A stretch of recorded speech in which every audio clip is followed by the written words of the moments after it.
Good morning, everyone. As Stephen says, my name's Glenn, and I must say that I'm extremely pleased and honoured to be asked to present at Conway Hall in front of such a friendly bunch of people. Last time I was at Conway Hall, I was a guest for the British Humanist Association's Atheist, Humanist and Secularist Student Societies Conference. And talking about this stage today, of the four people that you'll see stood up here, I would be the one who isn't quite yet professor or doctor, and I don't have any books to plug, so your wallets are quite safe. However, I was actually given a flyer by Newham Bookshop, so they might not be safe for that long, if I ever get round to writing one, that is. My talk today will be, as Stephen said, around the concept of morality. I would just like you to start by considering the following passage. But this quote is quite poignant, that it gives me quite a nice segue to talk about religion and morality, and because I will be covering the aspects of being an intentional or an incidental killer later on in my talk. So the flow of the talk generally then, I'm going to start backwards, as it seems to me, at the level of the personal anecdote, how our experiences shape who we are, and also how society helps shape the opinions that we form through our personal experience. Then I'm also going into something a bit more technical to talk about neurobiology and some of the underpinning mechanisms that we think might contribute to moral decision making. So my argument, in essence, is that the individual with a sufficiently evolved and healthy brain and as part of wider society produces the social norms and the moral codes that we choose to live by. And that word choice will become apparent later on in the talk. So to begin with, at the level of probably the least scientific instrument you could think of, a personal anecdote, your personal anecdote might be similar to this, and it could follow the following format. So for me, for example, there we go. My father was particularly important to me, he's not dead yet.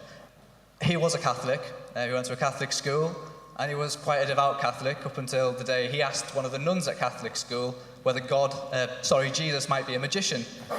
For this he received a swift slap round the face, and henceforth he wasn't a Catholic anymore.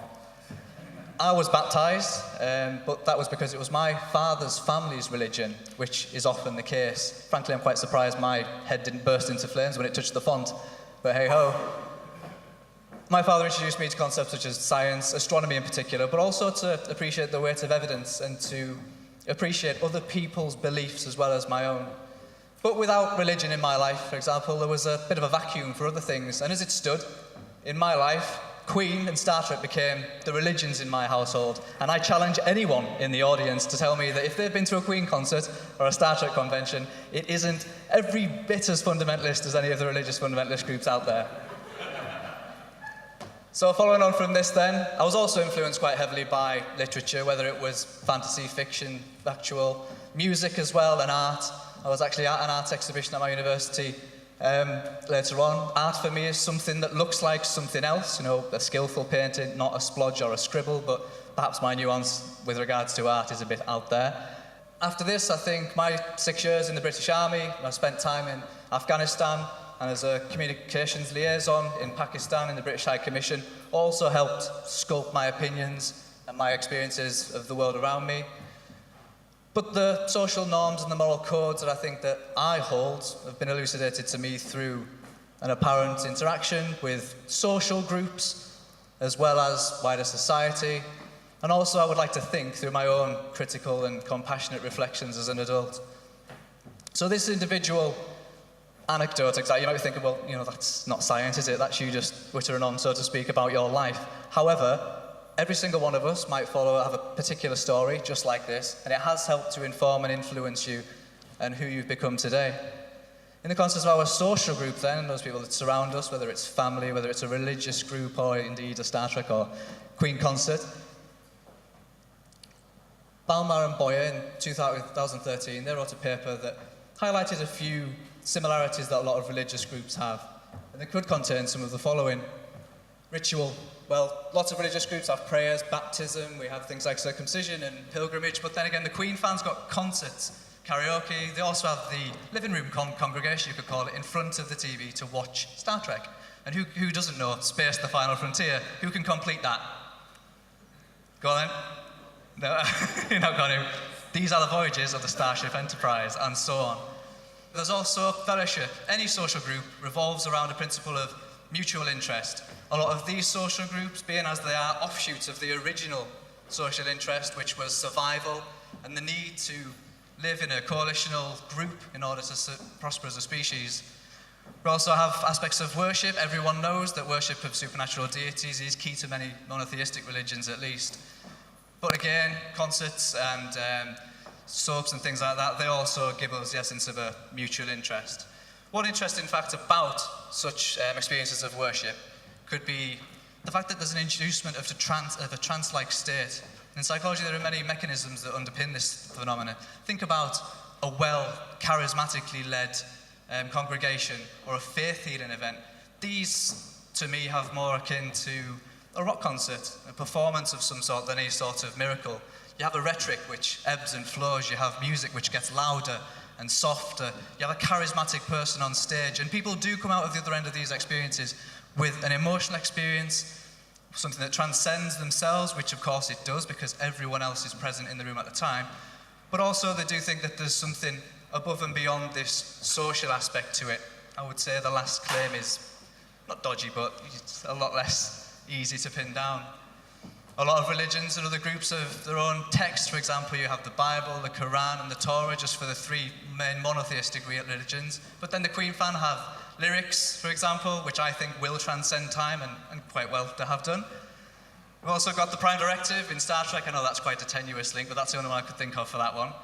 And every social group, including Queen fans and Star Trek fans, they all have beliefs. So you might believe that your particular religion is the one true word of God, for example.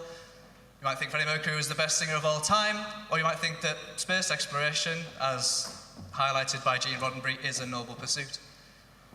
But something that these groups also share, which isn't usually brought up by those that expound the messages of religious groups, is schism.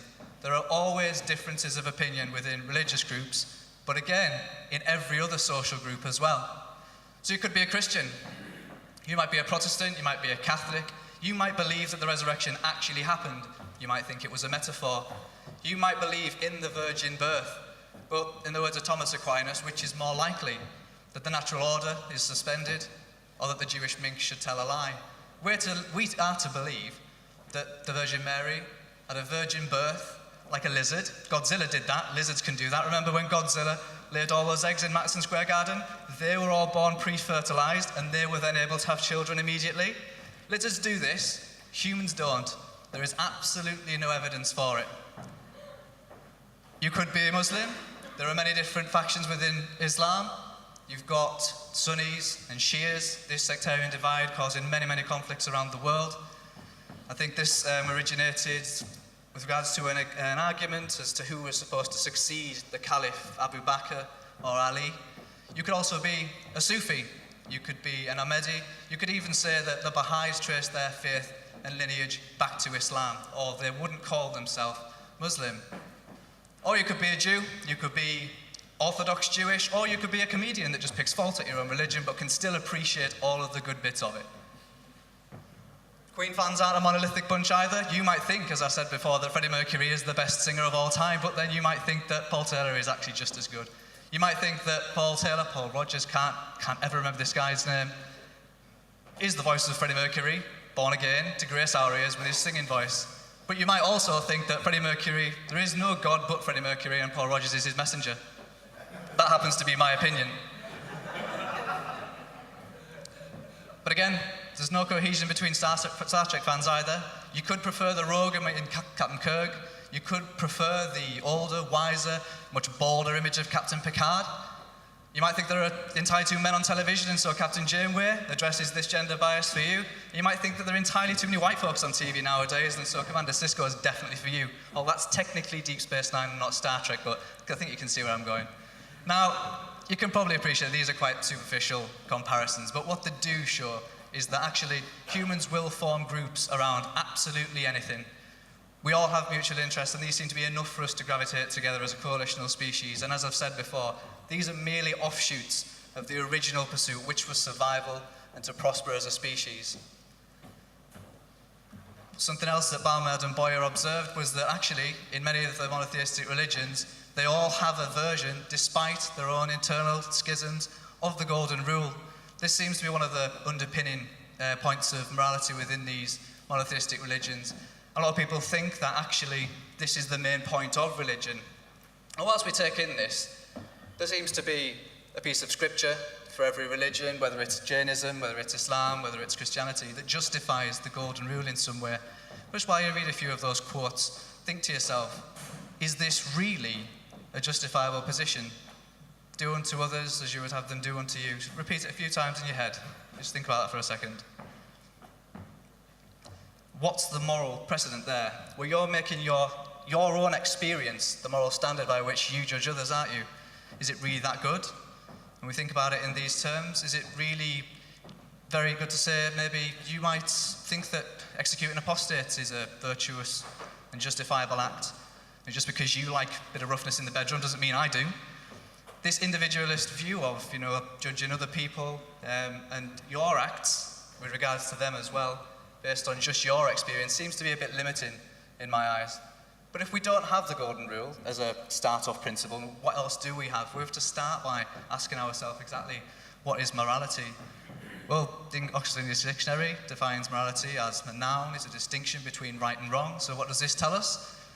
Frankly, it tells us that, we can read a dictionary, so, well done us there. But I think that we can all agree that moral judgments aren't just to do with a distinction between right and wrong. They're actually to do with when we trespass against each other. And I think, moreover, not just each other, but also other life forms. We can't get away from this now, that animals are a lot more developed than we thought they were to begin with, and we try to think of them as sentient beings as well. So maybe a better definition of, well, not definition, but a better sort of moral we can take from this is that we should attempt to improve the general well-being for all sentient life forms. Now, what we mean by this are these creatures that we can reasonably assume have the propensity to experience, to feel, perhaps even suffer, and have self-awareness. And we know we're gathering more and more information, maybe through neuroscience and the study of biology, that this might actually be the case. So if we agree that this is a good place to start, can we agree that it's at least halfway there, if not all the way there? Yeah, a couple of nods. Then moving on from this, we really have to start thinking about how we're going to design our moral cognitions around a model if we are actually going to say that improving the sort of well-being of all sentient life forms is an important moral virtue to follow. It gives us two main options. So we could talk about objective morality, for example. Objective morality tends to be rather absolutist, as it is being from God. You're not supposed to change it. However, you can think of perhaps thou shalt not kill, a very absolute statement, but I think many of us in the audience would probably agree that thou shalt not kill actually turns into thou shalt perhaps murder the outgroup or the apostate or the heretic within. So that doesn't sound like, even though it's an absolutist judgment, it sounds like a good thing not to kill. It sounds very intuitive. We don't have to belabor the thought process there. Very easy to get on board with a statement like that. And your intuitions will become apparent later on. But if it's objective morality, it means it's not influenced by your personal opinion. And indeed, in the words of a colleague of mine up at the University of Central Lancashire, he actually used to work for BAE Systems. He once said to me that physics is objective. So physics is an objective property of the universe. Aircraft fly because they obey the laws of physics. If you deviate from them, then the aircraft won't fly. It's a trade-off between agility, and stability. And one of the other things that he said was we'd quite happily sell the Saudis a squadron of Typhoons, but they'd have to pay a little bit extra for that bit of computer trickery that makes them fly. And this is, of course, true. But moral cognitions don't seem to be like this. They seem to be altogether a more reflective process that we have to go through. So the objections to the statement that I've just made then is that before, for example, Moses was delivered the Ten Commandments on the top of Mount Sinai, that actually we're all running around raping, pillaging, nicking each other's wives, that kind of thing. However, it seems to me to be abundantly more clear that that wasn't what we were doing. Actually, most of the religions throughout the scope of evolutionary time anyway, didn't concern moral prescriptions. Most of them were actually more concerned with the correct practicing of ritual, for example. Examples could include the Egyptians, the Sumerians, the Aztecs. They weren't really moralizing religions in the traditional term that Baumar and Boyard have said. And then you get told that actually there can't be morality without God. You may have come across some of these objections before. So, if there isn't God, Why don't you rape and kill all you want to? Nobody says this better than Penn Jillette. He says, I have raped and killed everyone I want to. It's just that my list of people that I want to rape and kill is 0. Why isn't yours? Now you need to think about that. Why isn't it just 0?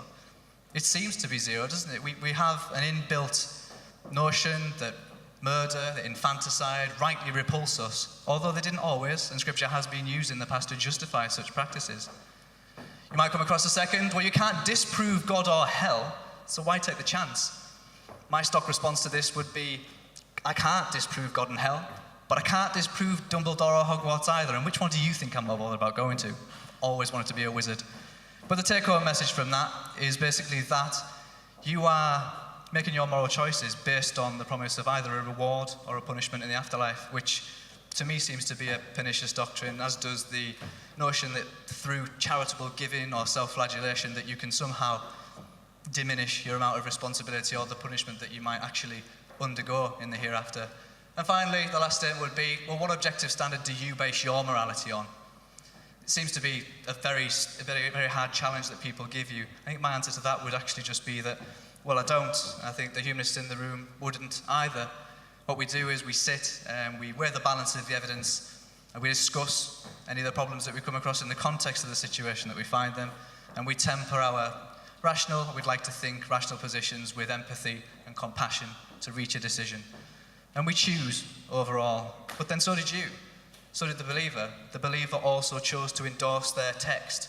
Now, this is actually quite important, because if you had the ability to choose what was a morally virtuous book to follow, then this means that you might have an underlying process that allowed you to do so. You talk to people like Noam Chomsky, for example, on language development. He would say that every infant has a language acquisition device. So that child can pick up very, very simple phonology, and then they can apply semantic and syntactic content to that. I would argue that actually children also have a morality acquisition device. Even very, very young infants are able to recognize charity, they're able to see fairness as well, they're able to divide up rewards sometimes, which is something lower order animals don't do.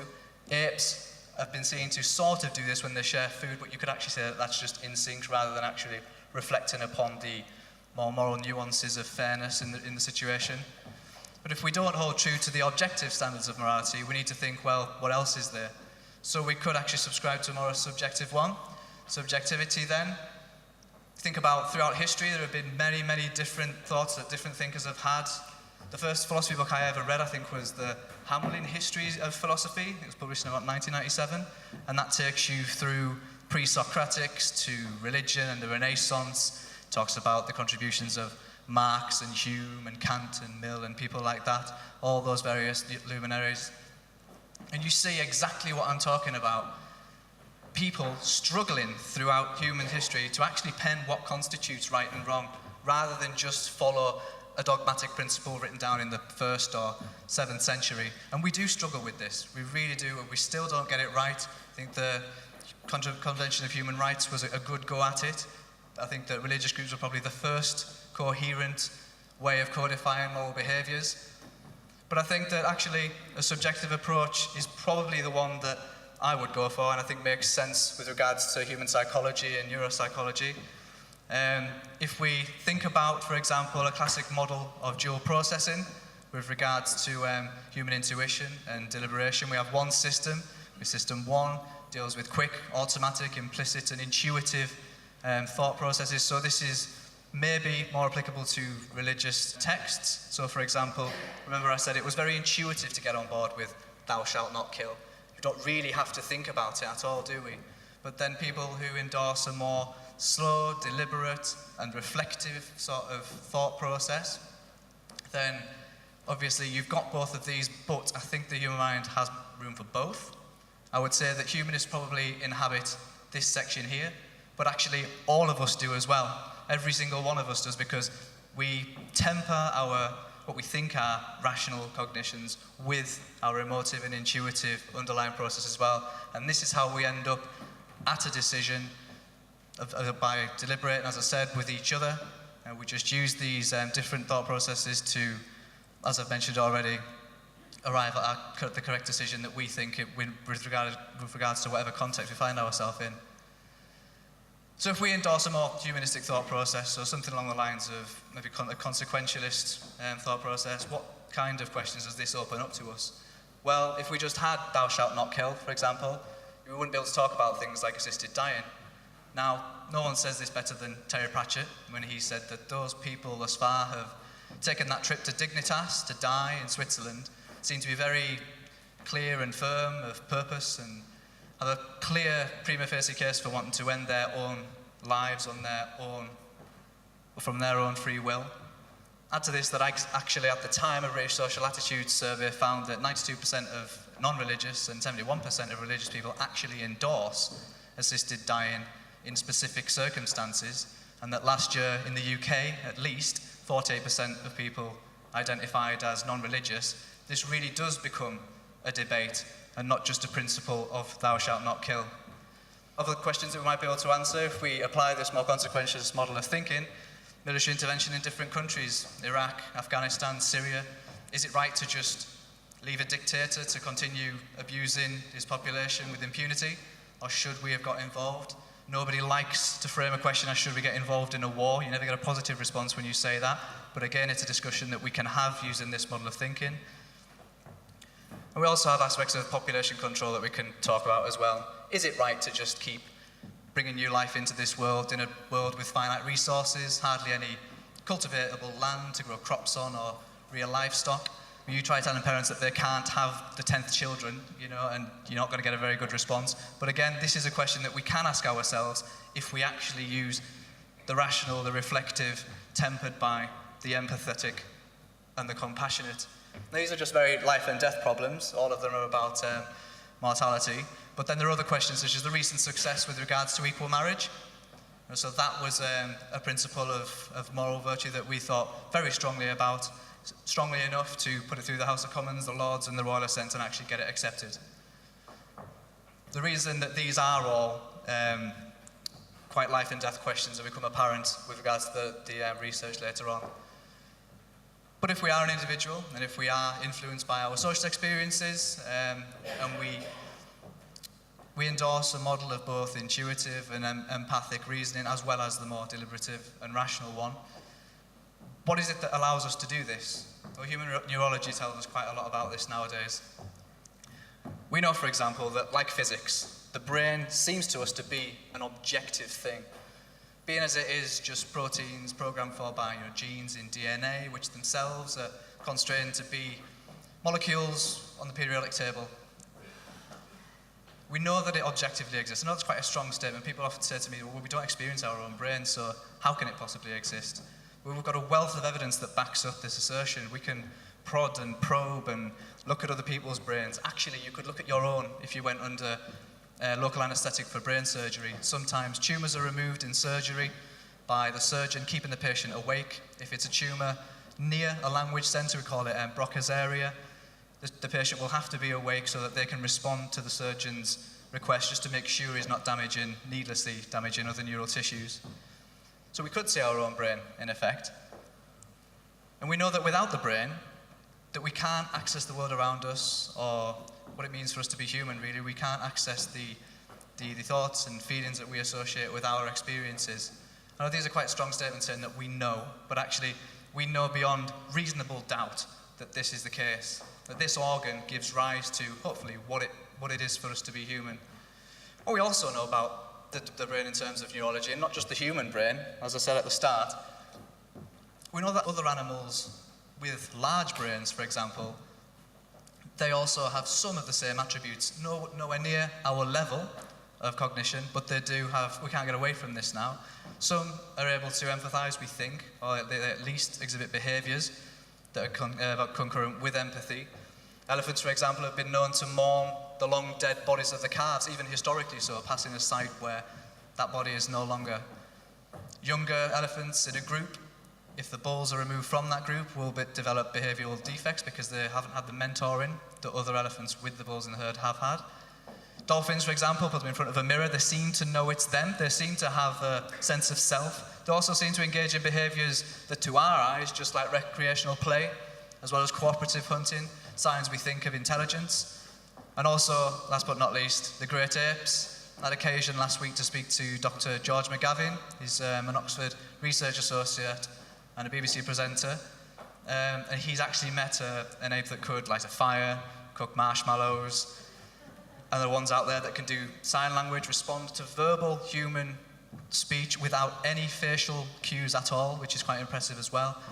We all know that they're able to learn and teach and pass their skills down through generations, and also that they too develop rules by which to regulate their primate societies, just as we do. And I saw a documentary on television last night about bats, and I remember that actually I'd read a book by Matt Ridley called The Origins of Virtue, where he talks about not the moral decision-making of bats, but at least reciprocity and proportionality. So a bat, for example, that returns home and it's not had a feed. Bats can't survive very long if they miss too many days of not eating. If it approaches another member of its colony, straight away it can actually discriminate between one member and another. But it might receive a charitable blood donation from that member of that colony. If another member of the colony that's never given a charitable donation approaches that bat, then it won't get one. The bats seem to understand this principle of reciprocity because, again, when the bat that has given a charitable donation, or at least has a reputation for doing so, I'm not sure that bats actually keep score reputation-wise, who's nicer than everyone else, but it will regurgitate some blood to the one that's been charitable in the past. Now, I'm in no way saying that bats are sophisticated moral philosophers, but what I am suggesting is that these might at least be some of the behavioural underpinnings of our at least reciprocal behaviours that allow us to form complex coalitions within the species. But when we turn back to humans then, we've got our individual experiences shaped by our social groups. We've also got this convergence of evidence that suggests that actually it's big brains, but big healthy brains, that give us the ability to do the things that we do, and that animals share this with us. In terms of human moral decisions then, the recent research, it's easy to couch in general terms of utilitarianism and non-utilitarianism. So the idea that you should always go for the act that promotes the best amount of good for the most amount of people versus non-utilitarianism. An important point to note here is that actually the research that we do, we're not trying to generate a normative theory of ethics that everybody should follow. We're just interested in what decisions people make and possibly why and how. As we mentioned before, there are many contributors to this field. I can see Stephen looking at me from the back corner there. Probably knows a lot more about this than I do. But it is, in psychology, we need to find something that's quite measurable, and there exists a very distinct and measurable difference between the utilitarian decisions people make and the non-utilitarian decisions they make. And this is why I'm quite happy to continue with this as the focus for this research. So some of the problems that we use, I'm sure people will be quite familiar with some of them. As a stimuli, we can use something called the trolley problem. So the trolley problem, simply put, is that there's a trolley coming down a track. It's going to kill 5 people. You can flip a switch, save those 5 people, and just kill 1 person. There's another version of this then, where instead of flipping a switch, it's exactly the same scenario, but you push someone off a bridge. Now remember that quote at the start where it was all about the intent to kill, yeah? We find very different results, even though this is in essence the same problem, just with one twist. Actually, having said that, you've got The Simpsons, which are yellow, The Family Guy, which are pink, so you could have a racial bias there. You could have the like-me effect. Are you less like if you ask students, are you likely to kill, 1 homeless people, 5 students, that kind of thing, you get this like-me effect. But in order to do some rather strong and measurable research, we try to keep problems like this as sterile as possible. So it's enough to say that just actually there are people on the track, rather than cloud the issue with a lot of other variables. We also have other problems, such as the violinist, which detract slightly from the statistical manipulations there on the screen. So the violinist is something along the lines of, there is a famous violinist, he's very ill, he has a very rare blood type, his followers have kidnapped you because they found out that you've got this rare blood type, have chloroformed you and they've taken you to the hospital, and you wake up and you're actually connected up to his circulatory system, and the doctor informs you that, well, I wouldn't have done this if I'd have known you've been kidnapped. Well, you were unconscious when they brought you in, so I don't know how you missed that. But you can stay here for 9 months and then walk away, and you'll both be completely fine. Good deal. However, you can choose to just get up and leave, in which case he'll die, but you'll definitely be fine. Now, this is meant to be analogous to pregnancy with the time constraints and the fact that one person's life is dependent on yours. I would say it's probably more like rape because you were forced into something else. But this is just to show that there are a variety of thought problems out there. It's just that the trolley problem seems to be one of the more simple ones that we can use to elicit this utilitarian and non-utilitarian dichotomy. So this is a sample of the results that my team conducted last year. And we find that just using that sterile trolley problem that we were talking about, that if you keep the amount of people to be saved exactly the same, so 5 there, but you increase the amount of people that are going to be sacrificed, there's quite a nice linear trend that drops off there. People are less likely to endorse it when you're sacrificing more people to save a greater number of people still. Although you're still saving more people, aren't you? So really your net outcome is a lot better.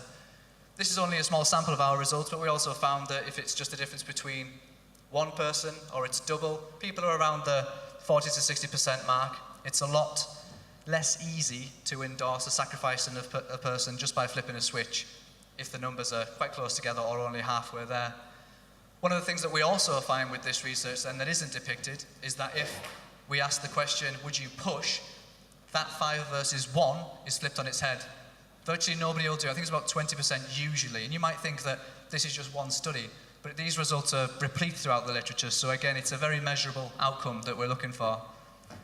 We also have to make sure that people understand the difference between a non-fatal problem, which is all to do with life and death, and just a moral problem. So you could ask them something to make sure, like a recruitment problem. So the idea that you are a recruitment manager, you have 2 candidates in front of you, one's very well qualified, the other one not so much, but your boss phones you and says, well, the underqualified candidate's actually a family friend, give them the job otherwise.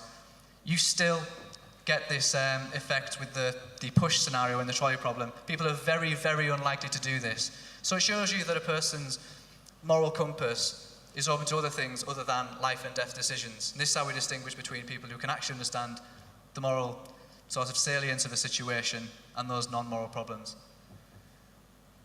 But when we have this behavioural result then, we know what it is people say. We know what it is they say, what answers they'll give and why they endorse the behaviours that they do if they self-report on a questionnaire. But what is it that's making them do this? Is there anything that's making them do this, for example? Well, we can use neuroimaging technology to do this, which is what I do up at the University of Central Lancashire. An electroencephalograph then is a machine that picks up very small electrical signals under the scalp. We use electrodes to pick up these signals. We convert these signals into an algorithm, which is then processed by our analysis software. What we find when we look at these kinds of problems, for example, then, is that it seems to be intention that's the first input into moral decision-making. So remember, again, at the very start, this very historical quote that the authors of the paper said, that in the time, the biblical times, people actually, it revealed something about the way they thought. Well, this does too. Imagine, for example, that there's an actor with a golf club. He's stood in front of another actor, he pulls back, and then he takes a swing and hits them. Imagine the same situation, but the other actor's behind him, he takes a swing and he hits him behind him. So it's quite obvious to us that in the first scenario that this is on purpose. This is an intentional act, he's trying to cause harm. And it's just as obvious to most of us that actually the second problem is an accident. This is what the brain thinks as well. Without any real reflective or deliberation, the brain actually thinks this, it picks up on it.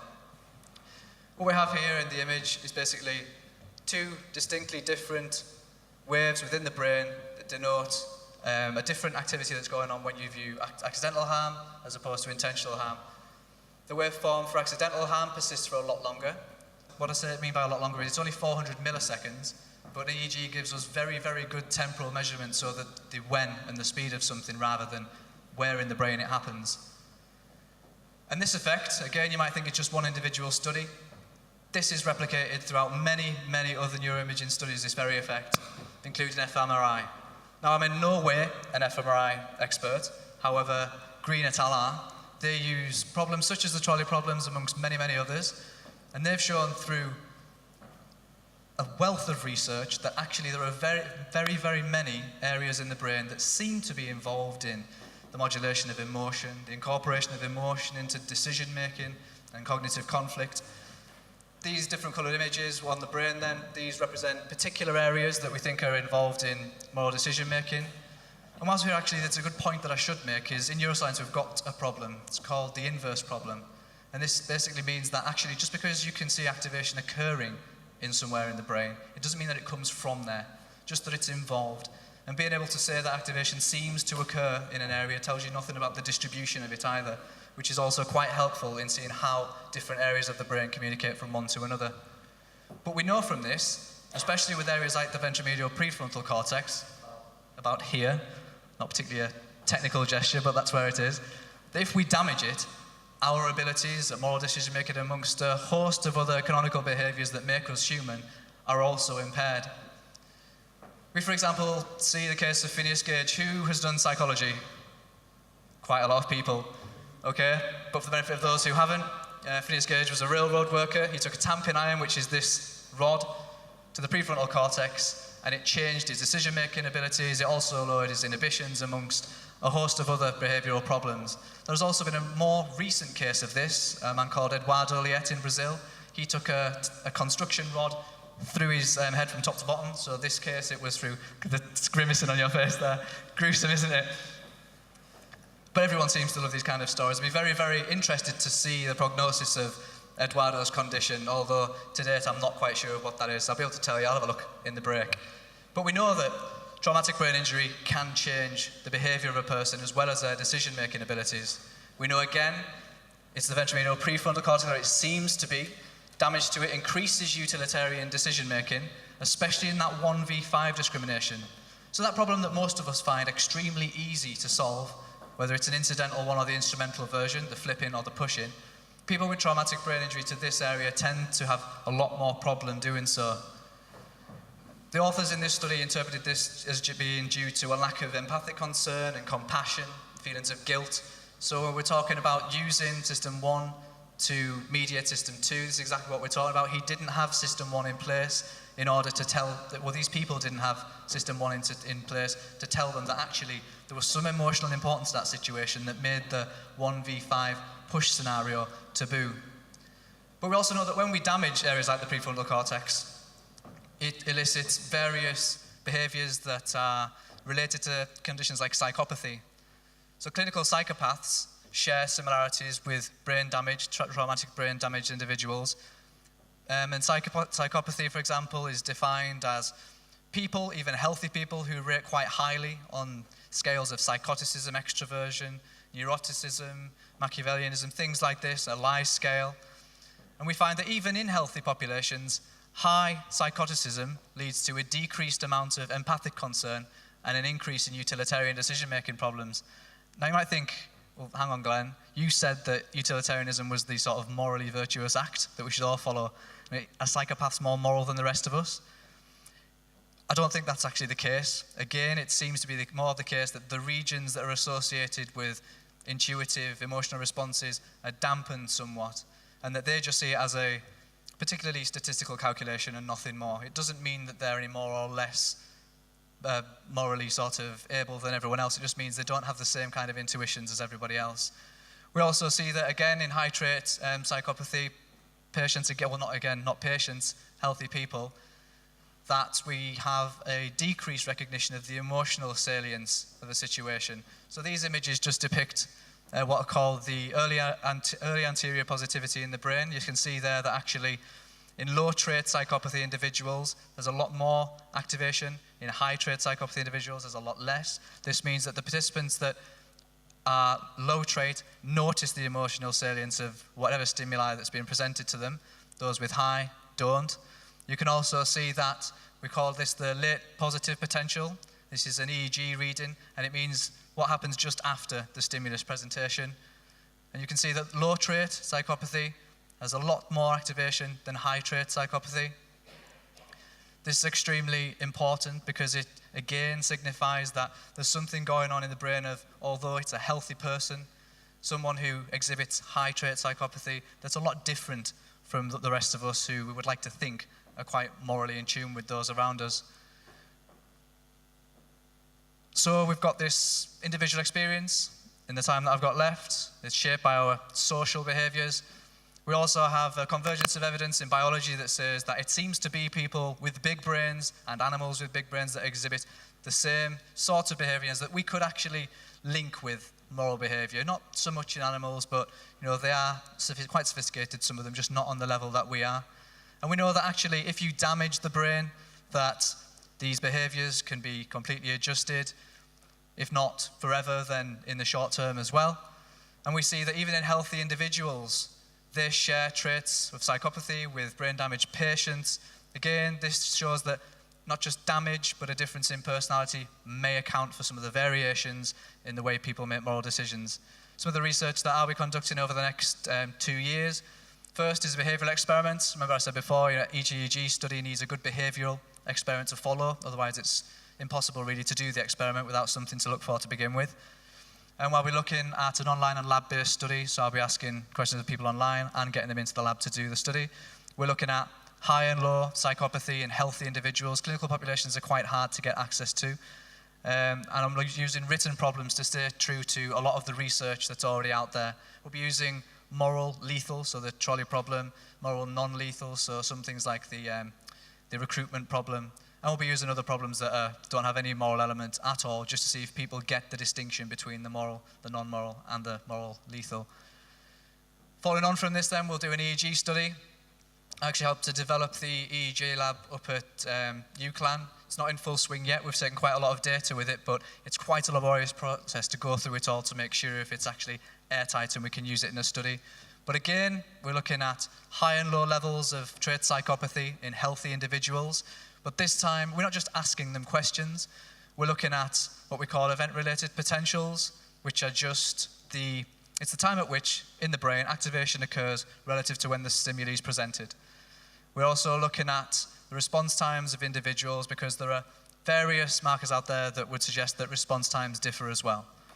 There are some problems with neuroimaging research, so I've already mentioned the inverse problems. It would be unfair for you to walk away from this and think, well, that guy on stage is going to go and find out something that blasts the academic world open. There are problems such as the difference between visual. So we've talked about a visual study with regards to the golf club swing, and we've talked about written stimuli as well, like the trolley problem. There are differences here in image complexity, so it might take someone quite a long time to tell the difference between a 5:1 picture versus a 10:1 picture, and you wouldn't really get at the decision you were looking for if people are spending too much time just mulling over what the picture shows exactly. You also have stimuli and ERP anomalies, so for example, believe it or not, the weather could change outside here and the equipment wouldn't work as well. It's that temperamental. And participants do irritating things as well, like breathe and blink. All sorts of things that, if it occurs over the ERP event that you're looking for, can completely invalidate a data set, and then you'll have to get rid of them. And this takes about 2 hours to go through for each experiment, so really, I'd rather take their eyelids off, if I'm completely honest. But thank you for listening to me.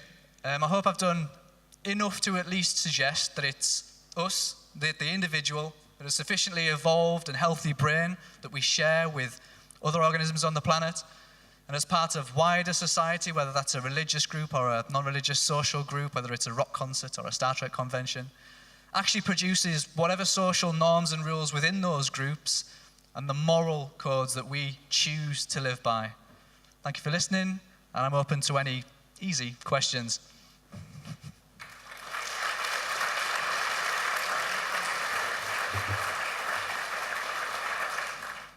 I recently heard about a study, I don't really know the details, you might know more details about this, about fMRI scanning of people who believe in God, and when they're asked to explain what they believe about some moral situation of some sort, their own part of their own brain sort of lights up, and if they're asked to explain what someone else might think about that same issue, another part of the brain lights up, and when they're asked to explain what they think God would say is right or wrong, their own part of the brain lights up.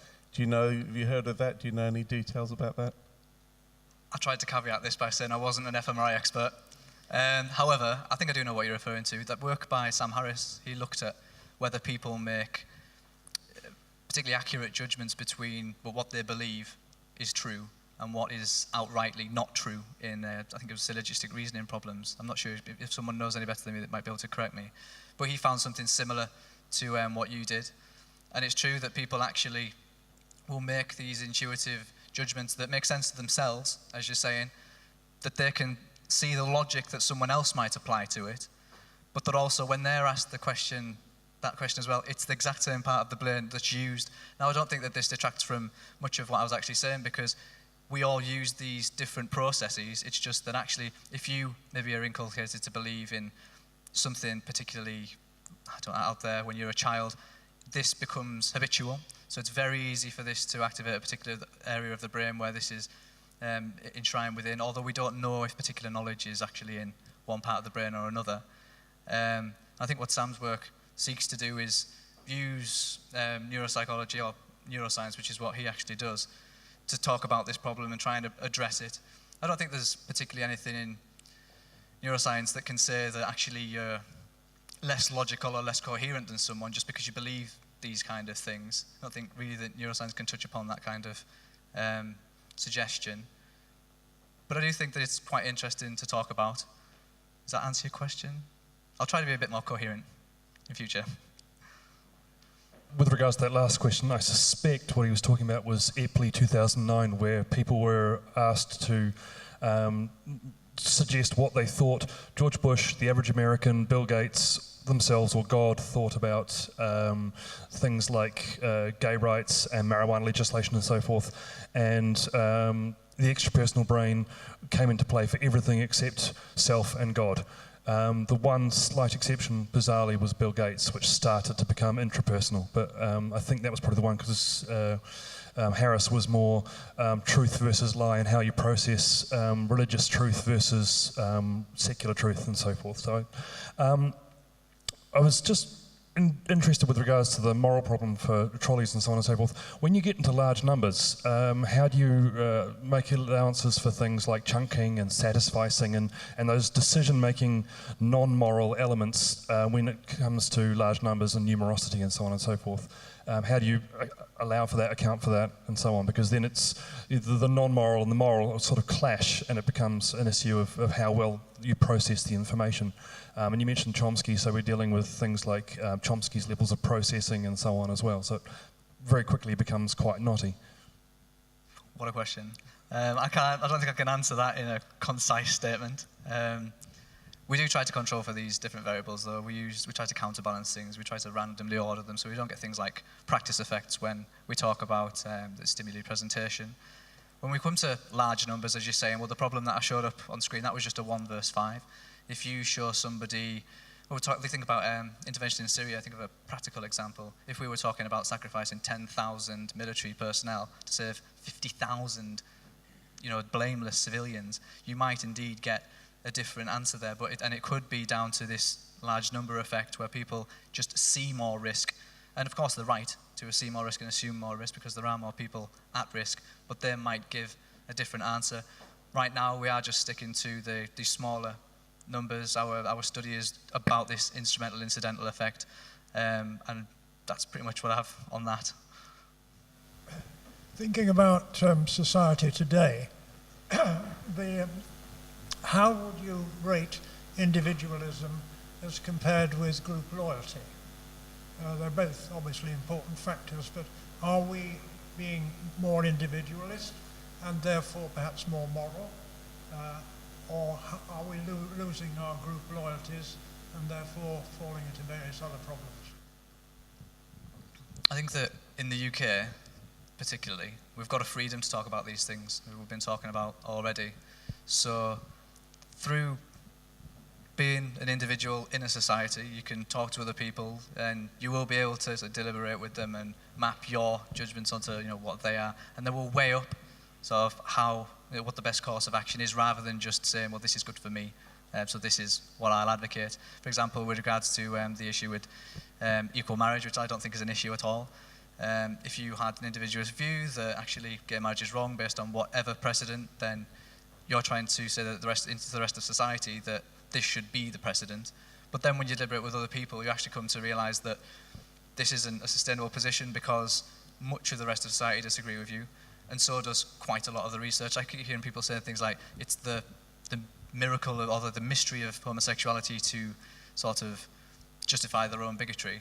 But I do think that as a society in the UK, we are a society of individualist people.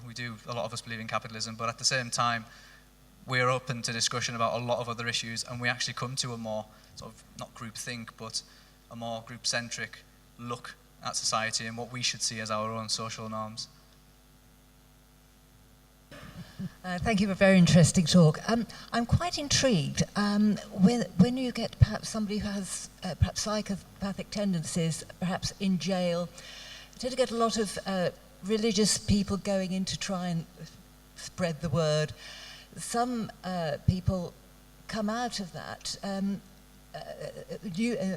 newly converted, totally moral people. It's almost like a gear change, and attribute it to some kind of religious experience. Have any experiments been done to see what changes, sudden dramatic changes go on in the brain for somebody who suddenly, almost overnight, switches from a sort of psychopathic outlook to a totally moral outlook? I'm not too sure about clinical populations in a forensic setting. That's probably one of the hardest settings to get access to as a research. I've not actually seen any papers on that, but I'm aware of the fact that people do go in there. They are approached by members of religious communities, and they do come out much more what we would say is subjectively moral than they went in. Not too sure about that. If you ever wanted to go in and be a humanist chaplain, I think actually Pavan's looking for people to go in and do just that in the prison service. But I actually think that there are other treatments that are going on in prison. So there are very novel treatments, for example, such as equine therapy, if anyone's ever heard of that. The idea is that if you get somebody that is a psychopath and you put them in front of horses or other types of animals, you can teach them a behaviour, a lot more subdued sort of mannerisms. Everyone knows that if you approach a horse, you do it quite calmly in a different way, so it doesn't kick in the face, basically. But then the hope is that they'll go out of the prison system and apply this frame of mind to interactions with other people. I'm not too sure how much that works, but that's a kind of therapy that goes on in prison, not related to religious conversion of any type. There are various other behavioural therapies that go on that I think might have more to do with it than just religious conversion. But again, I don't have any evidence either way, so I would hesitate to make a judgment on that.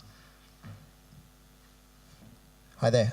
Thanks for your talk. Hey, you mentioned Sam Harris before. I just wanted to come back to him because he's quite has strong views on how neuroscience and kind of big data should be part of debates on all sorts of these kind of social and moral issues. Where do you think we are in terms of neuroscience and other sciences having a big voice in kind of public policy? Do you think we're there yet, or how do you think the debate's going?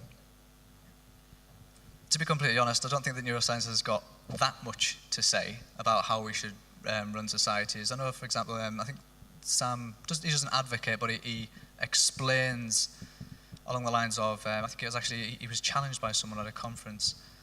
Would it be moral to use sort of oxytocin or something to engender trust in a terrorist in order to get them to confess to various plans that they were plotting to perpetrate? And this was an issue of, can we invade someone's cognitive liberty? And that's probably something that neuroscience has got something to say on.